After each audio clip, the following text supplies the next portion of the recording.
तो जैसा कि हमने पिछले एपिसोड में देखा था कि फिंगर और मिंग फई पूरा कॉलेज घूम रहे थे और आखिर में जब वो कोटोडोमा ट्रेनिंग एरिया में गए थे तब एक लड़का अपने कोटोडोमा को कंट्रोल नहीं कर पाया और पूरे एरिया में पानी फैलने लगा था।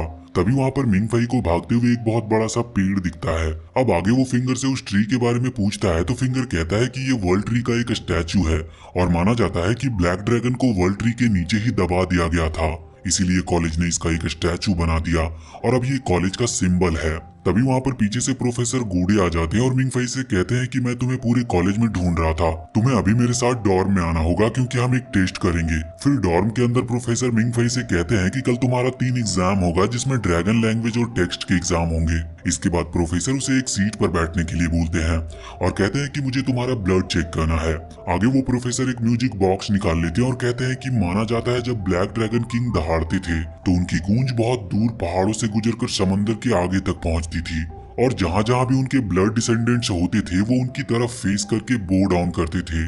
इस म्यूजिक बॉक्स में भी वही ब्लैक ड्रैगन के इंस्क्रिप्शन है और वो इंस्क्रिप्शन सभी कोटोडोमा की शुरुआत है और इसे सभी कोटोडोमा में से रैंक 1 भी दिया गया है। अब ये सब सुनकर मिंग फई को कुछ भी समझ नहीं आता और इसके बाद प्रोफेसर उस म्यूजिक बॉक्स को शुरू कर देते हैं, लेकिन इसका मिंग फई पर कोई असर नहीं होता, जो सुनकर प्रोफेसर बहुत ही ज्यादा हैरान रह जाते हैं और वो कहते हैं कि जरूर ऐसा इसीलिए हुआ होगा क्योंकि तुम्हारा ह्यूमन पावर ड्रैगन पावर से ज्यादा ताकतवर है। तो फिर मिंग फई कहता है कि ये भी हो सकता है कि मैं सिर्फ एक मामूली लड़का हूँ, जिस पर प्रोफेसर कहते हैं कि ऐसा नहीं हो सकता, प्रिंसिपल कभी किसी की रेटिंग जज करने में गलती नहीं कर सकते। इसके बाद फिंगर इस बात को कॉलेज न्यूज नेटवर्क पर पोस्ट कर देता है।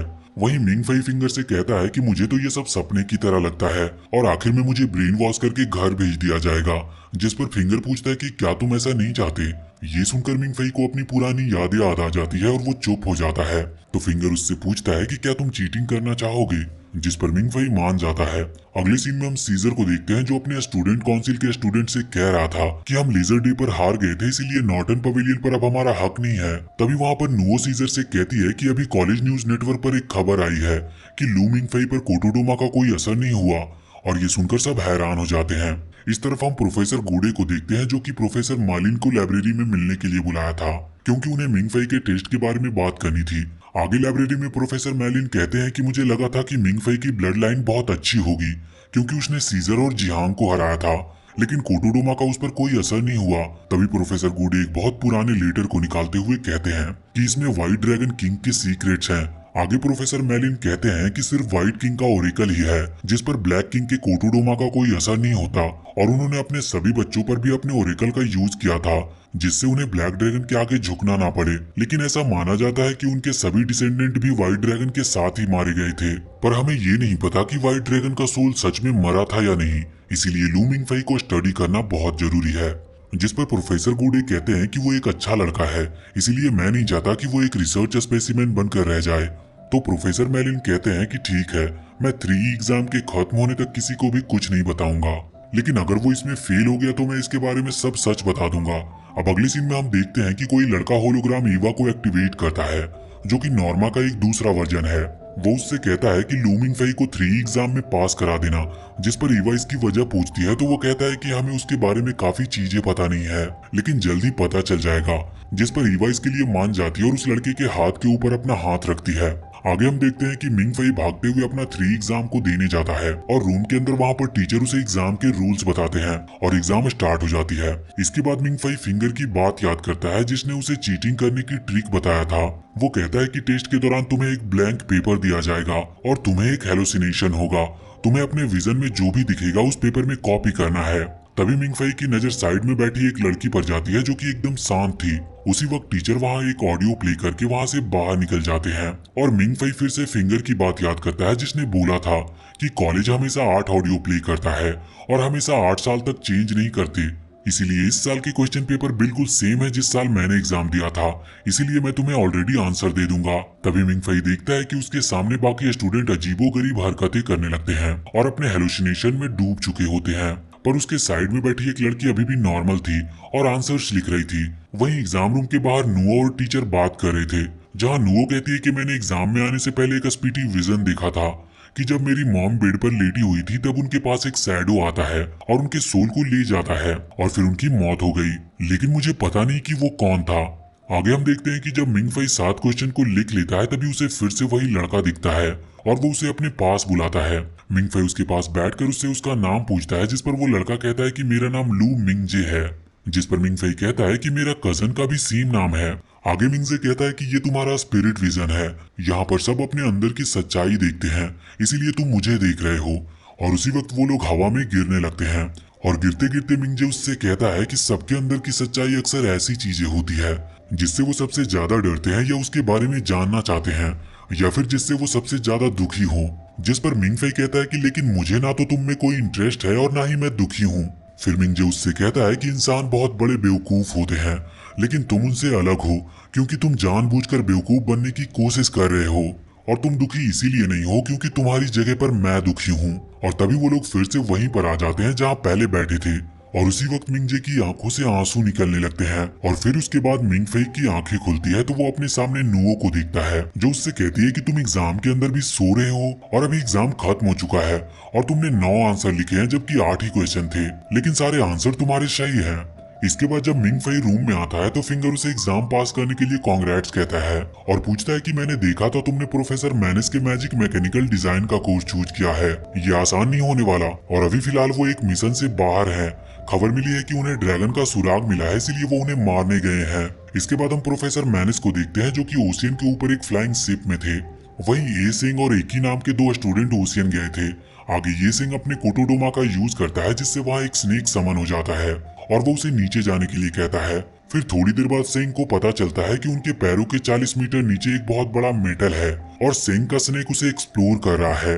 लेकिन तभी वहां पर अचानक से एक अर्थक्वेक आ जाता है और इससे पहले कि वो लोग ऊपर आ पाते उनका सिग्नल टूट जाता है, जिस पर प्रोफेसर मैनिस बहुत ज्यादा दुखी थे और कहते हैं कि ये बिल्कुल 8 साल पहले की तरह हुआ है। पर तभी उन्हें सेंग की आवाज सुनाई देती है जो कि अपने स्नेक के जरिए उनसे बात कर रहा था। आगे सेंग कहता है कि हम अभी बहुत नीचे आ गए हैं और अभी हमारे सामने एक बहुत बड़ी दीवार है।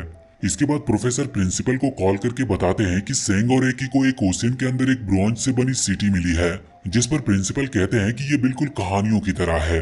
ये किंग ऑफ ब्रोंज और फायर का पैलेस है, इसीलिए हमें जल्दी से उसे एक्सप्लोर करना चाहिए। फिर प्रोफेसर कहते हैं कि सेंग को उसके अंदर से किसी चीज का एहसास हो रहा है, मतलब वहाँ पर कोई तो है। जिस पर प्रिंसिपल कहते हैं कि वहाँ पर जो भी होगा हम उसे जिंदा नहीं पकड़ पाएंगे, इसीलिए तुम उसे मार सकते हो। इसके बाद प्रोफेसर प्रिंसिपल से कहते हैं कि मुझे की को यूज करने की परमिशन चाहिए, जिसके जवाब में प्रिंसिपल कहते हैं कि तुम उसे थोड़ी देर के लिए अपने साथ लेकर जा सकते हो। आगे वो प्रोफेसर एक रूम में आ जाते हैं जहाँ पर एक लेडी ने एक छोटे बच्चे को पकड़ा हुआ था।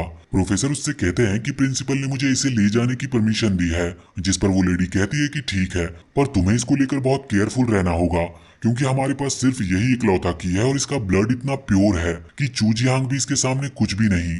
अब जाते जाते प्रोफेसर उससे कहते हैं कि कभी कभार अपनी बेटी को भी याद कर लिया करो, भले ही तुमने उसे अडॉप्ट किया है। जिस पर वो लेडी कहती है कि मुझे नहीं लगता वो मुझे अपनी माँ समझती है। तो प्रोफेसर गुस्से में कहते हैं कि नुओ एक बहुत अच्छी लड़की है, इसीलिए उसके बारे में ऐसा मत बोलो। इसके बाद हम प्रोफेसर और एक लड़की को बात करते हुए सुनते हैं, जहाँ हमें पता चलता है कि किंग ऑफ ब्रॉन्ज और फायर का दूसरा नॉर्टन है, जो कि ब्लैक ड्रैगन के डायरेक्ट फैमिली से है। इसके बाद वो लड़की प्रोफेसर से पूछती है कि आखिर ब्लैक ड्रैगन है क्या, जिस पर वो कहते हैं कि इंसानों की नजरों में ड्रैगन एक भगवान या शैतान हो, लेकिन ड्रैगन की नजरों में इंसान उनके गुलाम हैं, जिन्हें वो धूल के बराबर भी नहीं समझते। इसके बाद प्रोफेसर उस छोटे से बच्चे को लेकर ओशियन के अंदर चले जाते हैं और वो सैंग और एकी के पास पहुंचते हैं। आगे वो वहां पर अपने कोटोडोमा से पानी के अंदर एक जगह बना लेते हैं और उस सिटी के गेट के पास जाकर उस छोटे बच्चे को बाहर निकाल देते हैं। अब वो बच्चा अचानक से वहां खड़ा होकर उस स्टैचू को अपनी उंगली से टच करके कुछ बोलने लगता है, जिससे उस स्टैचू के अंदर से एक की निकलती है और प्रोफेसर उस की को उस स्टैचू की आंख में डाल देते हैं, जिससे वहां का गेट ओपन हो जाता है। पर तभी वो छोटा बच्चा रोने लगता है तो प्रोफेसर उसे चुप कराकर अंदर सुला देते हैं।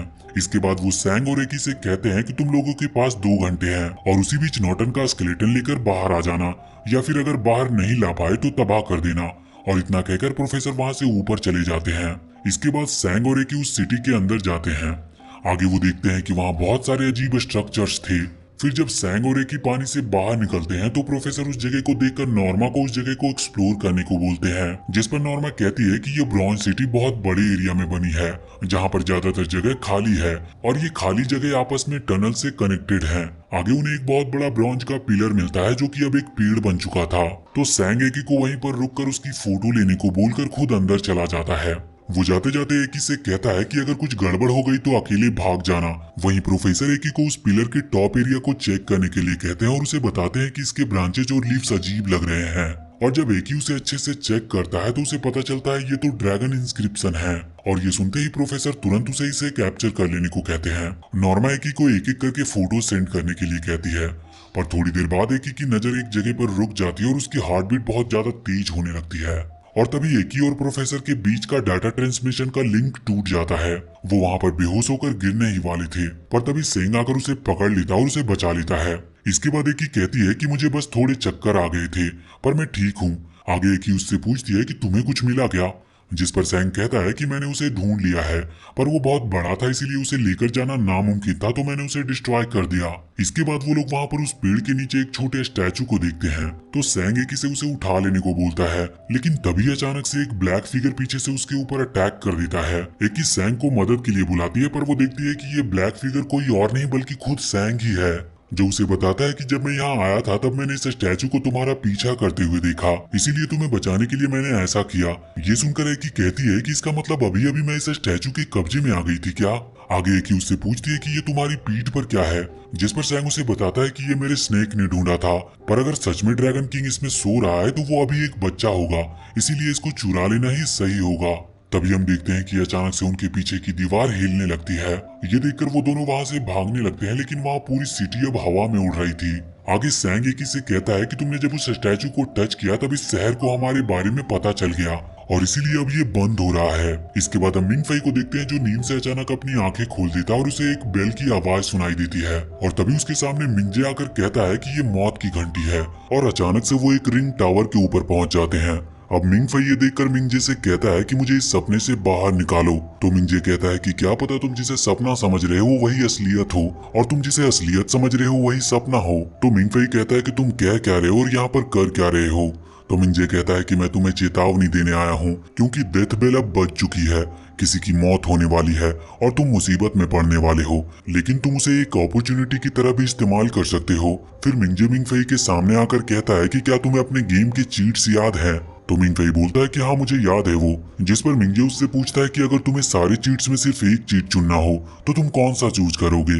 तो मिंग फई कहता है कि वो ब्लैक सिप वॉल को चुनेगा, जिससे सभी मैप्स ओपन हो जाएंगे। पर मिंजे कहता है कि अगर तुम उसे यूज करोगे तो अपने चारों ओर के मैप्स देख पाओगे और तुम्हें जल्द ही इसकी जरूरत पड़ेगी। और इतना कहकर मिंजे वहां से चला जाता है। तभी अचानक से फिंगर मिंग फई के सामने आकर उसे नींद से जगा देता और कहता है कि क्या तुम्हें अलार्म सुनाई नहीं दे रहा है, जल्दी मेरे साथ चलो। और तभी वहां पर एक अनाउंसमेंट होती है कि सभी क्लास ए और उससे ऊपर के क्लास वालों को इकट्ठा होना है। आगे जब फिंगर और मिंग फई जा रहे थे तो रास्ते में उन्हें नुओ मिलती है, जो फिंगर से पूछती है कि सिर्फ एक क्लास और उससे ऊपर के स्टूडेंट्स को बुलाया है तो तुम क्यों जा रहे हो। और ये सुनकर फिंगर वहां से रोते रोते चला जाता है। इसके बाद अब मिंग फई एक कंप्यूटर स्क्रीन के आगे बैठा होता है, पर उसे कुछ भी समझ नहीं आ रहा था कि वहां चल क्या रहा है और करना क्या है। और तभी उसकी नजर उस लड़की पर पड़ती है जिसे उसने क्लास टेस्ट के टाइम पर भी देखा था। और तभी वहां पर एक प्रोफेसर कहते हैं कि हमारे 2 एग्जीक्यूटिव मेंबर अभी ड्रैगन रेल में फंस गए हैं, इसीलिए हमें कुछ भी करके उन्हें वहां से निकालना होगा। फिर वो सबको बताते हैं कि किंग ऑफ ब्रॉन्ज और फायर का सिटी हमेशा अपने स्ट्रक्चर्स बदलते हैं और वहां से निकलने का कोई फिक्स रास्ता नहीं है, इसीलिए हमें कुछ भी करके उसे सॉल्व करना पड़ेगा, लेकिन हमारे पास सिर्फ 20 मिनट हैं। तभी सीजर कहता है कि इंसानों को ड्रैगन इंस्क्रिप्शन ट्रांसलेट करने में लगभग 15 साल लग जाते हैं, इसीलिए ये तो इम्पॉसिबल है। तो प्रोफेसर उससे कहते हैं कि हमें आखिरी दम तक हार नहीं माननी चाहिए, भले ही 1% चांसेस क्यों ना हो। आगे मिंग फई देखता है कि सभी स्टूडेंट्स वहां पर अपना अपना कार्ड स्वाइप कर रहे थे, इसीलिए मिंग फई भी अपना कार्ड स्वाइप करता है, जिस पर वहां पर एक दूसरा होलोग्राम उसका वेलकम करती है और उसका नाम एवा होता है। फिर एवा मिंग फई के हिसाब से उस कंप्यूटर को गेमिंग स्क्रीन की तरह ट्रांसफॉर्म कर देती है और उससे कहती है कि मैंने ये तुम्हारे हिसाब से चेंज किया है। मिंग फई देखता है कि सभी स्टूडेंट्स बहुत तेजी से काम कर रहे थे और सॉल्यूशन निकालने की पूरी कोशिश कर रहे थे। ये देखकर मिंग फई सोचता है कि क्या सिर्फ मैं ही हूँ जो कुछ कर नहीं सकता। और तभी मिंग फई को मिंजे की बात याद आती है और वो कीबोर्ड पर ब्लैक सी वॉल टाइप करता है। और तभी अचानक से वहां के कॉलेज के साथ पूरे एरिया की ही लाइट चली जाती है और अचानक से सामने वाली डिस्प्ले पर बाहर निकलने का रास्ता आ जाता है और सब हैरान रह जाते हैं कि ये किसने किया होगा। पर तभी मिंग फई वहां से नीचे गिर जाता है और सबको पता चल जाता है कि ये उसने ही किया है। और इसी के साथ हम इस पार्ट को यहीं पर एंड करते हैं।